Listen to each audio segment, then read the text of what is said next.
जुन्नर तालुक्यामध्ये बिबट सफारी व्हावी यासाठी 2016 साली राज्य शासनाकडे मागणी करण्यात आली।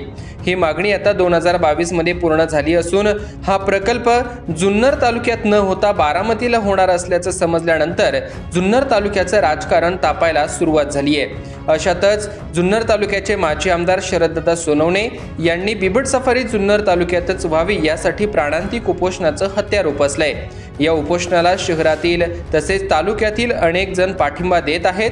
शहरातील महिलांच्या वतीनं जुन्नर नगर परिषदेच्या माजी उपनगराध्यक्ष अलकाताई फुलपगार यांनी देखील पाठिंबा दर्शवला आहे।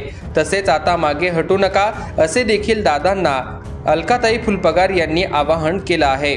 पाहुयात आणखी काय म्हणाल्या माजी उपनगराध्यक्षा अलकाताई फुलपगार। या बातमीची दृश्य पाठवली आहेत आमचे निवासी संपादक पवन गाडेकर यांनी।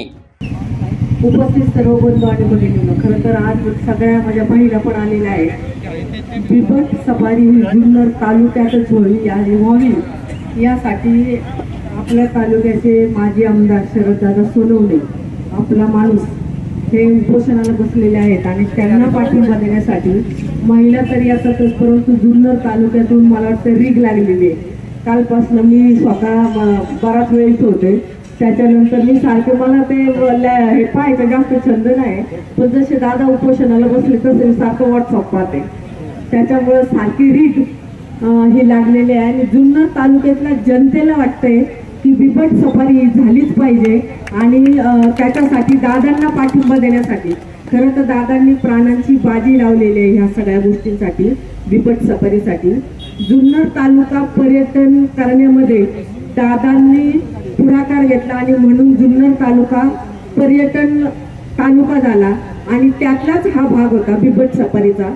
आणि ह्या बिबट सफारीचं खरं तर दुर्दैव आपलं तर विजन असणारा माणूस परत आपल्या तालुक्याला भेटला नाही आणि ते वाईट वाटतंय।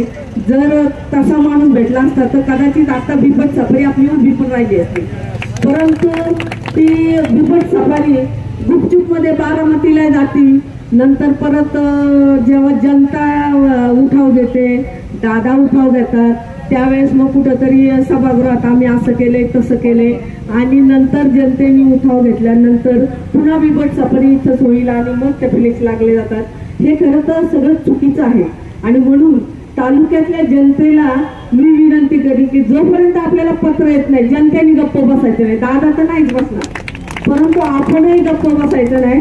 सगळ्यांनी रोज येऊन दादांना पाठिंबा द्यायचा आहे आणि आपलं मत प्रदर्शित करायचंय आणि बिबट सफारी ही जुन्नर तालुक्यातच झाली पाहिजे।